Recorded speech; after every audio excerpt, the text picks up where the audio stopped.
Getdim Cəmkarana, dua elədim, məscid dolu idi. İmam Zaman yuxuma gəldi, elə məscidin içində yuxuladım. Yoxsa nə?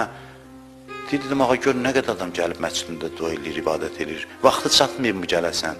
Dedi ki, onların hamısını qoy bir tərəfə, bir dənə o qoca kişidir mənim üçün gəlib. Hamısı öz dərdləri üçün gəliblər, öz hacətləri üçün gəliblər. Bir dənə budur deyib gedim Cəmkarana özünü istəyim.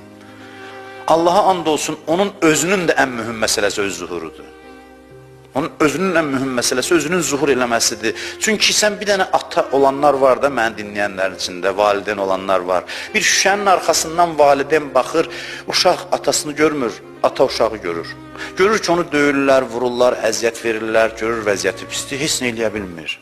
Elə hey fəryad eləyir, düzdür, deyənmərəm eləyə bilmir, amma tam gücünü sərf eləyə bilmir. Onun arzusu nə olar? Deyə bircə buradan çıxım, gedim kömək eləyim ona. Elədir, bu vəziyyətdədir. İmam zuhuru deyəndə bu nəzərdə tutulur.